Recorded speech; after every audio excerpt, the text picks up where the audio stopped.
Hey, this is a special Gun Talk Nation. I recently went up to New Hampshire and visited SIG Sauer and actually got to sit down with SIG Sauer CEO Ron Cohen and also Tom Taylor, who ran the sales and marketing efforts for the last decade or so. These are two of the giants that made SIG Sauer into what it is today. I'm Ryan Gresham, and this is Gun Talk Nation.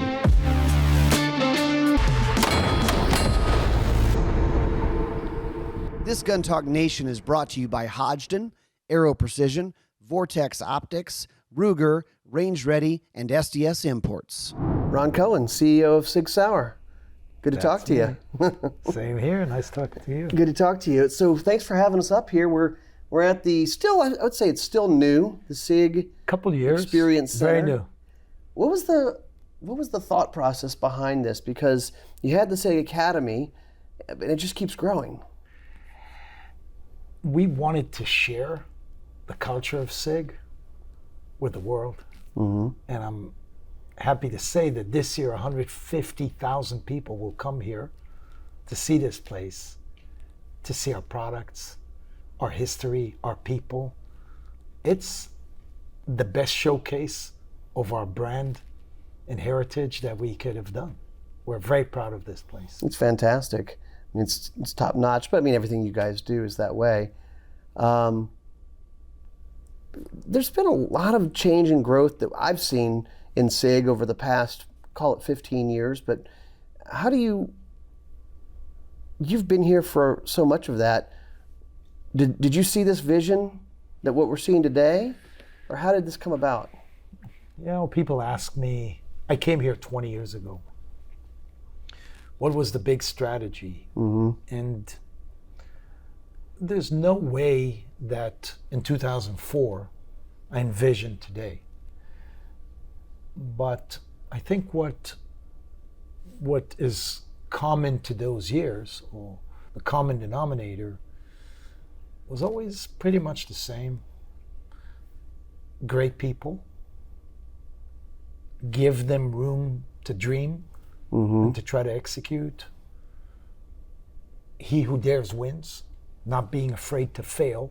It's not about the winning, it's about not being afraid to fail.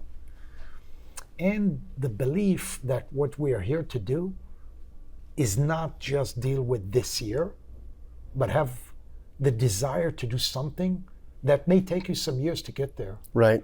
And maybe one of the most unique examples of that is the next gen weapon system, right, where we started that road in 2017-18, 7 years ago. Mm-hmm. I mean, how many companies are willing to bet the farm with 400 engineers on something that you may lose? Right. Maybe there's something wrong with us, but we were willing to do it. People will say, well, yeah, SIG has all those military contracts and they can do this and that. That's a great point, Ron. I mean, you spend a lot of time and money and resources to try to get the military contracts, and a lot of companies don't get them. Yeah, the chance of winning is small. We were competing with the titans of the industry from all over the world. Chance of winning was almost insignificant, but SIG believes in a mission. SIG has a culture of innovation that is kind of the essence of who we are. Mm-hmm. You bring into it dramatic passion in people that come from military, law enforcement, or the shooting industry, people that love to shoot, to compete. You've got a unique blend of skill sets. Well, I saw it last night. We were at kind of the welcome event for this, and you had, I don't know, 100, 200 people in the room, and it seems like the loudest cheers were coming from SIG employees. I mean, there's a real culture of everyone's in on this, right? It seems like it. If you go to their homes and check how many shirts say SIG in their closet, you'd be shocked. Mm-hmm. Yeah, I think that's something we're all proud of, that when we go home, we take off our clothes and wear our home attire, it's usually a SIG shirt. Well, how do you achieve that? I mean, everyone talks about you as a leader. I've heard it several times yesterday and today. How do you achieve that? I'm not sure that I know. I don't know. I think I love to be with great people. I am not afraid to fail or let others fail. And I always grew up in a team, and I know that nobody wins on his own. So it's just exciting to be part of this energy. And when you have the top echelon of the company that is like that, then guess who they hire? They hire people that are like them, diverse in their background and who they are, but with a common denominator of passion and desire to change the world. You've mentioned a couple times not being afraid to fail, which means when you are going to have some failures along the road, right? And maybe they're not all failures, that they lead to something else, but do you have any memorable or a favorite failure in trying things that maybe didn't work out, but you're still good? I don't know how much time we have. I think there's more failures than victories in life, but I think the coolest part about it is that when we fail, it doesn't seem like the culture is who's gonna get his head chopped. There's no sense of he failed, let's point a finger at him and he'll be fired. Nobody gets fired because he failed. So the failures are numerous in every category of the business, and it just, when you have people and you are willing to take the world on, think about it. We're in optics, in ammunition, in handguns, in rifles, suppressor, in training, in airgun. We take a lot of risk in everything we do, and everything is organically done. So think when you start into something new, you're going to fail more than you're going to succeed. Sure. So, I mean, in tech, they have that phrase, fail fast. Let's try things, and failure is not necessarily a negative. There's a guy in our company that I like to laugh at him. He created the new generation of suppressors without the blowback into your face. Right. And this guy, I think for 3 years, failed. Every week or two, when I go to sit with the engineers, this didn't work. No, well, this is not working. And I used to call him number 74 because there was a certain time that it felt like it's 74 failures. Right. So his answer to me was, Thomas Edison took 1,000 times to succeed. I said, Chris, I don't have 1,000 times for you to fail. Could you succeed in the next year or two? Right. And he was comfortable with failing and laughing about it.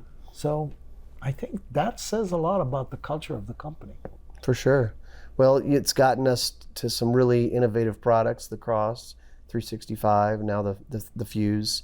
So many areas that you guys have gone into. I mean, air guns, people don't remember that, or some people may not, but it's still a really cool area, and optics and suppressors. For the consumers out there, I mean, you guys are doing really neat things in the military, the next gen weapon system. Where do we head from here for consumers and gun enthusiasts? Look, first of all, what we do in the military connects to the civilian life and vice versa. I don't see a barrier between them. Yes, maybe us civilians are not going to shoot machine guns, but the culture of perfection bleeds over from the military into the consumer. As far as changing the consumer world, I think the 365 in the last decade or two was the biggest thing in the consumer market, the CCW market. In 2018, when we brought it changed the world. The Fuse that you saw yesterday, Yep. I think it's going to be one more step in that radical change of blending between big guns, small guns, shootability, performance, So we are committed to the consumer market in many ways. Another great example of that is the bleed over the ammunition.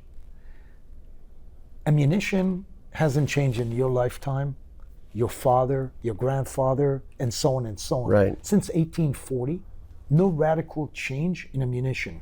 Brass, primer, projectile. We changed it this year. This year, the US Army adapted SIG ammunition that takes away the pressure limitation in a case and gives you so much more energy and lethality. Now, you're saying that's a military thing?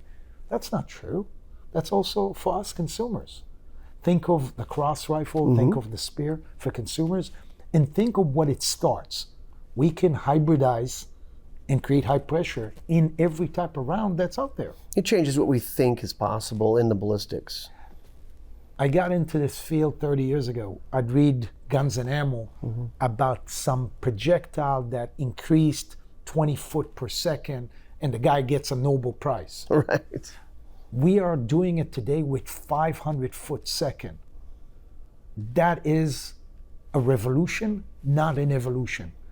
And that came from research and development in the military side. We're all, as consumers, going to enjoy it. Yeah, absolutely. Do you have a favorite category of products or a favorite product that you personally like to shoot, or maybe you're kind of a design and engineer-minded kind of guy? Is there one that you really like personally? You got to ask me that in different times. I have different answers for that. I love all my children. Yeah, the 4 children that I have. You love the one that needs you the most today, or the one that you're sweating off the most about.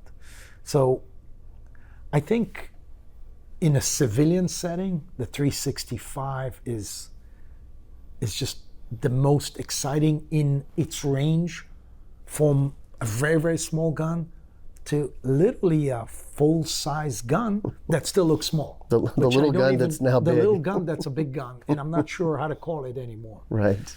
It's a fuse of disciplines, of what you expect a gun to do. So that's on one side. On the military side, I am in love with machine guns, and I think our M250 will revolutionize the next 30, 40 years of soldiers because of the ammunition and because of how this gun was designed for a soldier, for a gunny sergeant. And I couldn't be more excited with what this gun will do in the next decade. Yeah, let's go there for a second. I mean, what we saw today, this next-gen weapon system, what's it called? There's the ammunition, the hybrid ammunition, you have the spear or the M7, and you have the M250, the machine gun. And I mean, it's kind of interesting because you guys mentioned it out there on the range, making soldiers not only more effective, but keeping them safer. And I always kind of like to half-jokingly refer to it as an unfair advantage. I want every unfair advantage for our soldiers as possible. Yeah. I mean, you guys are doing that. The U.S. Army ushered a period that they wanted to change the status quo, and they wanted to give our soldiers an advantage. I think the end result that SIG brought to the table is exactly what the doctor asked for. And we're so proud to be part of that revolution that will make our soldiers dramatically more capable than their enemies. So we couldn't be more proud, especially with the background of about a third of our people that is from that background. Yeah, and people might argue with me on this, but I think that can actually lead to more peace. You get peace from strength. I think a lot of smart people said that before us. So, yeah, when you are strong, people don't want to fight you. And I think we'll help make U.S. stronger with even something that's just for infantry. It's not an F-35. I think what we're doing is bringing revolution to infantry that did not have a revolution for the last 50, 60 years. Awesome. Ron, thanks for talking with us. It's a pleasure. Thank you. Silencer Central is making it easy to buy a silencer. So head over to silencercentral.com and get your next silencer. One of the ones that I've been enjoying is the Banish 46. And this is a bigger silencer. It's made for those bigger calibers. 45-70, great for lever guns. Also is actually able to handle a .338 Lapua. This is a big guy, but it also gives you sound reduction of up to 34 decibels. Check it out, the Banish 46 over at silencercentral.com. SDS Imports is bringing in all kinds of great guns overseas. The MAC is one of their brands, Military Armament Corporation. And one of the guns that's been making big waves is the MAC 1911 Double Stack 9mm. This is a double stack gun with all the features you'd want. A rail, a skeletonized trigger, big mag well, and it holds lots of ammo, obviously. And they're known for being fairly affordable. So go check them out over at sdsimports.com. Ballistic Advantage has been known for making quality barrels for many years now, and probably you think of them as AR barrel manufacturers, and they do that, and they do a good job at it. But they also are making pistol barrels now, and this is one of the easiest things you can do to upgrade your gun. They have them for Glocks, they have them for SIGs, but a Glock 17 barrel, top-tier upgrades, high-precision rifling for improved accuracy, durable materials for reliability, designed for easy installation. They come in various lengths and finishes so you can customize your Glock, ideal for competitive or tactical use. Go check them out at ballisticadvantage.com. Vortex Optics makes probably optics for about everything you can think of, but if you're listening to this show, you're going to like the Defender XL Micro Red Dot. Now, the Defender XL, a lot of these micro red dots, the XL meaning bigger, so micro, but a bigger one, great for competition, target to target, stage to stage, designed for toughness, speed, and accuracy. But because it's a larger red dot, you could actually run this on a shotgun or an AR. So it gives you a lot of different options on ways to run this optic, and is high quality. Vortex, they've got their lifetime warranty. If you ever have a problem, I shouldn't say limited, there's no limitation to it. You go check them out, vortexoptics.com. Range Ready Studios is our training division, and we've released a new schedule of classes. Some of the ones coming up that you ought to take a look at: Basic Pistol Operator. So this is a basic pistol course. It's one day. It's a great starter. But if you want to add on the next 2 days, you have our Pistol 1 course, which we call Semi-Auto Pistol Operator 1. And then there's a really cool one coming up in October, which Hands to Guns with Max Michel and Steve Tarani. And you can see the whole class lineup at rangereadystudios.com. Go sign up for a class. I promise you will not regret it. Ruger had the Ruger American Rifle, and now they have the Gen 2. The Gen 2, boy, this thing, they actually, when they came out with it, I know the guys at Ruger said, did we make it too nice? It's a really nice gun. Professionally applied Cerakote coating in the barrel, muzzle brake, receiver, bolt handle, durable, easy to maintain finish. The new Gen 2 American stock allows for adjustable length of pull and comb height, so you can customize the fit of the gun to you and tube depending on whatever scope you're running. It also has a splatter finish stock, which gives you a little extra grip without being too sharp or abrasive. They have the new Ruger American Gen 2 rifle in a lot of different configurations and calibers, and a lot of modern features in this gun. Go check it out over at Ruger.com. And now here's my talk with Tom Taylor. All right, Tom Taylor, SIG Sauer, dude. I don't even know what you do here anymore, because you started out, I think you started out kind of VP of Sales and Marketing or somewhere in that role, but I don't know either. So yeah, that makes two of us. So as they say in that movie, what would you say you do here? Yeah, that was when I came here. I was Chief Marketing Officer and Executive VP of Commercial Sales. We have 4 sales channels with defense, law enforcement, international, and I was over commercial sales. But for marketing, I was over the company.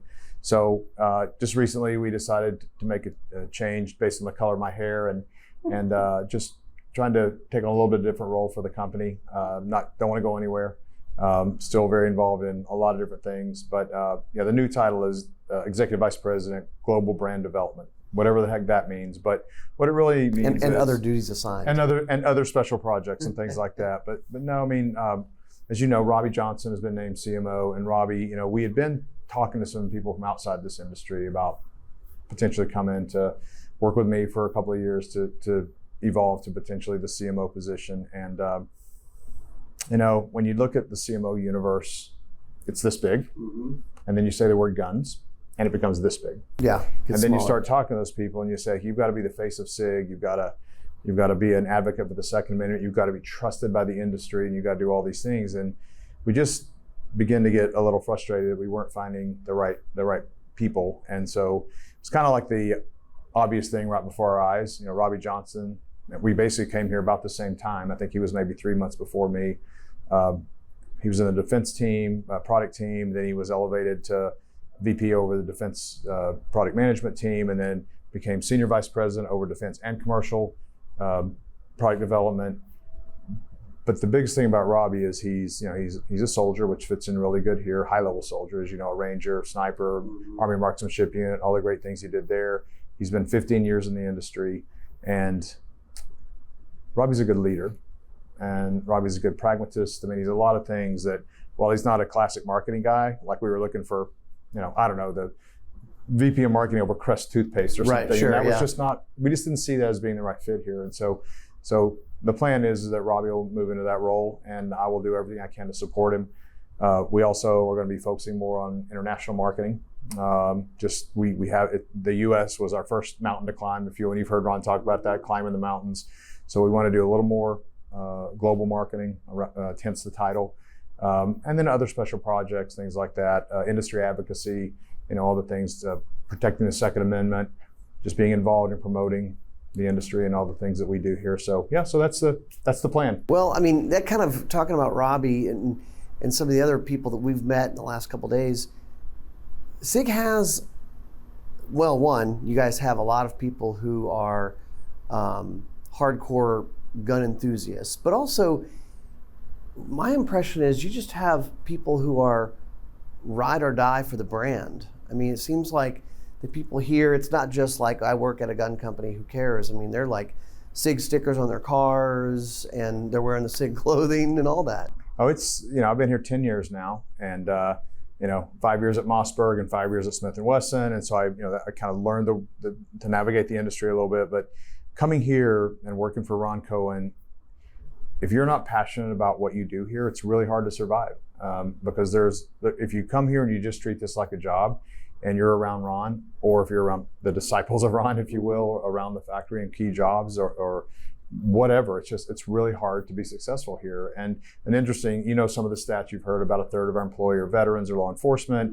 You know, 1 out of every 9 employees is an engineer and all those things. But another cool statistic is in our SIG Experience Center, which is a very, very large gun store, Yes. Essentially our flagship store. It's got a range, it's got a museum, it's got a conference center. That people can go to, the public can go to. The public can go to. It's if you haven't been, if you want to see one of the coolest gun store, gun museum, range experiences on the planet, you'll come here to New Hampshire and visit SIG Experience Center. It's amazing. But you know, it's about 20 or 25 minutes from here. You've been there a number of times this week already. Our number one customer over there is our employees. Really? And so it's one of the largest by revenue. It's expensive to work there, is what you're saying. Yes, we pay people and then we take their money back. They do get a nice discount, but I mean, the point is like they're advocates, they're shooters, they're hunters, they're ingrained in what they do. So are there people here that aren't involved in that, and they come here, they still do a fine job? Of course there are, but the fact that it's one of the largest individual gun retailers in the country, and more than half our sales are from our employees. So just kind of gives you the culture here, and then everybody from the everyday veteran, soldier, Marine, sailor, airman, whatever that works here, all the way up to some of the highest levels of the military, both in rank, as well as in movies have been made about guys that work here that did things and things like that. So it's just such a wide range of passion here. It's been a really, I mean, I'd say fun, because I've been doing essentially until a week ago the same job here for 10 years. Right. And it was never dull. It was never boring. We're always pushing the envelope. You know, we have to be very focused on return on investment when we spend money, but way more often, if I take an initiative to Ron or the organization, I say, hey, I'd like to do Camp Legion, I'd like to do SIG Chalk, where we bring dealers here to experience SIG, where we do consumer events, Freedom Days, all the things that we do. Ron has said yes and invested in those things way more than he said no. He loves to do that. And that's interesting because I've said it numerous times is, in general, in our industry, if the CEO or founder or whatever of the said company is very engineering and manufacturing minded, a lot of times they're not as marketing minded. And you're saying he supported the marketing efforts as well. I mean, obviously SIG has awesome marketing, and the brand is, I mean, people know what the brand stands for. That's something that struck me here at the factory is, and I've been to the factory before, but I'm sure there's been updates in the last few years, just how high tech it is, how automated it is. I mean, I go, I've been to most of the big factories, and I know they take a gun and they put it on a testing machine, and it measures all of the parts and tells you if it's out of spec or whatever. But just one nuance is like, no, there's nobody to take it. It's a machine that puts it on that machine, and it measures it, and then it takes it over here and it does it, and then it takes it over here, and there's not a person touching it for a while. Yeah. Right? Yeah. I mean, it's pretty incredible. It's amazing. And, the good news is we love people like you, because you've been to probably almost there. I bet you've been to every major gun facility in the industry. Absolutely. Probably more than once. And we like people like you who come here and see this compared to other gun companies. And I think, you were in our Rochester facility today, and that's where all the U.S. military rifles, machine guns are being made. And it's bigger than this building was always the mothership. And now this is still the headquarters, but that's the mothership. It's larger. Oh, wow. The technology is greater there. It's a next level. And, sometimes people go there and they see the floors and they say, well, it's a brand new building. But then you come here and you see the floors are just as clean, and this building was opened in 2013. So it's just a standard, the technology. And even if you come here often, if you don't come here every 6 months to a year, it's going to look different. Right. I mean, well, you guys are building new rifle tubes, ranges for testing, which, I mean, I enjoy seeing range construction. Yeah. And so it's cool to see some of the tech that's being put into that. Just renovated this whole range area out here. There was 100-yard tube across the top of the building. I don't know if you can see in the back here, but now there's two. A rifle tube, or now two rifle tubes going over the manufacturing floor for them to shoot 100-yard rifles. And I think he said something like 389 tons of steel or something like that. It's incredible. Yeah, it's the statistics in that range, the number of rounds that go down range, the amount of testing, it's the amount of lead we have to take out of there and so forth, all in the middle of the factory. And I mean, clean. I mean, one of the things you walk into most gun factories and you're like, it's the smell of hoppies, or whatever it is. It's that smell of a gun factory, and it's here, but it's very faint. It's not it's so clean. The air is circulated so well, and then there's a range right in the middle of the whole facility here. And so it's every day you come to work and you're like, wow, what did we do different today? And as an example, we have two different kinds of assembly. We have guns that we don't make as many of that go down traditional assembly lines, and we learned through one employee that had an idea that if we build pods and let them build the entire gun, and we take some of our best assemblers and we let them do that, we're faster.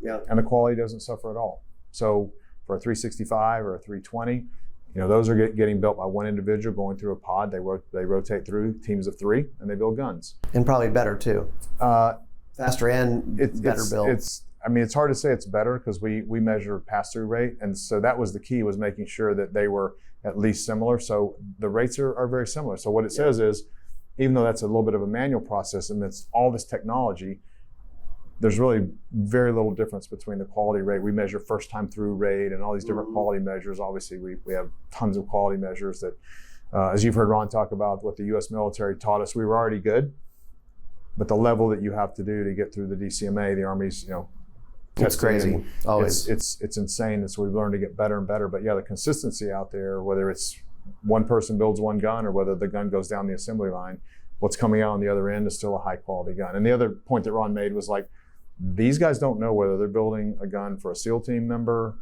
a law enforcement officer, or a civilian. It's not like we have, as he said, different companies, or these guns get built on day shift, night shift. When the order comes through, these people know what to do and how to do it. And they get measured on every gun. There's no different measurement for a high-level military unit or a civilian. That's a great point.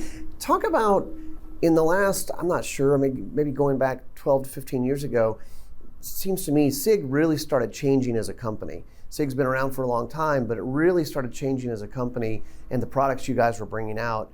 You've been innovators in a lot of areas and really kind of created categories in a lot of areas. Talk about some of those innovations. I mean, one of them being all of a sudden, we're talking about capacity of concealed carry guns more than we ever have because of the 365. Yeah, it was one of those products that just changed everything. I mean, when you can bring a product to market that changes everything and all your competitors know they have to change to keep up with that innovation, I think that's the best you can hope for. But when I'm sitting at Mossberg and I'm watching SIG, right before I came here, and I watched the company launch the 320, the MCX, the MPX. Oh, now they sell optics. Oh, now they sell ammunition. Now they make suppressors. Now they make air guns. They do all these things, and so that's what I wanted to be part of. And so, on one hand, you're looking at this CEO who launched 7 major, totally new products in about 18 months, which is just insane that he it pushed doesn't this happen. Relatively small company at that time. It was on the larger end of the industry, but not the largest by any means. But they did all those things in that 18-month period, 7 major product lines. And then right after I got here, we had the fortune of launching a really cool product line called Legion, which has gone on to achieve incredible things and continues to grow to this day. One of our launches this week, the P320 Flex Legion. Flex Legion. If you haven't seen that, guys, go look it up. It's wild. It's crazy, but so that's something we're very proud of, what the Legion grew into. And then in 2018, the P365, and that just stopped everything and everyone. Said if you don't have a 10+ round concealed carry gun, you're behind. You're behind the game. So the industry responded to it, and then the race for more. It wasn't just 10, then it was 12, and then with the 365X macro. That magazine should have been 15 rounds, but with our first technology, but our engineers got to work and they said, I think we can make a tighter spring and I think we can get 17 rounds in there. So theoretically, it should have been 10, 12, 15. Right. But because of the innovation from our engineering teams, it went from 12 to 17. And we didn't just keep making the grip longer. We were able to get what should have been a 15-round gun into that 17 platform. And now as you again saw this week with the P365 fuse, Yeah, talk about the fuse because that's the newest one, and it right off the bat, you put it in your hand, you can, gosh, okay, it is a 365. It's trim in a lot of ways, but it's the biggest one yet. From we used to win guns. You've worked at other gun manufacturers. You have the full size. This is how you do things, Tom. You have the full size, then you come up with a compact and then a subcompact. The P365 was the smallest, and now it's only gotten larger. I mean, the fuse is a really cool, and I think kind of a game changer as far as size and capacity and capability. Yeah, I mean, it started with the X macro with the 17 rounds.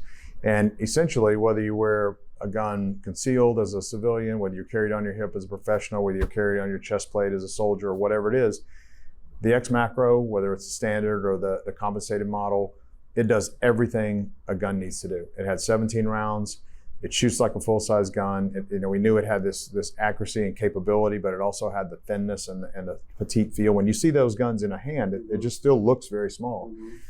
And then we said, what's the next iteration of that? And that is the fuse, which, kind of our definition of that gun is that we've taken concealment and we've fused it with capability. It's accurate, it's shootable. We have professional shooters that can't wait to take that gun into competition to show what it can do. And it has essentially the same slide length as a .226. Mm-hmm. And so, and then we just kind of dressed it up a little bit with a really unique slide, but it's purposeful. The forward serrations and the rear serrations are a little deeper cut. It looks like a really cool high-end race gun, but it's functional. The grip, we get so much feedback that people love the more tactile grips, and so the laser engraving on the grip is more tactile. So there's a lot of things. I mean, the magwell you can take it off or leave it on, whatever you like. Comes with so this is a huge new development. It comes with 2 21-round magazines, 1 17-round magazine. So 3 magazines, but 2 21 rounds. And I have a question about this because it's very cool.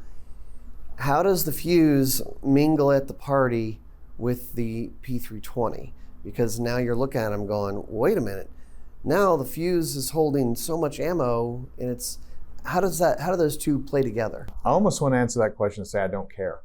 Okay. Because they're both capable products, right? I mean, the US military, the Canadian military, the Australian military, just recently the Danish military have all adopted the P320, along with many other special units.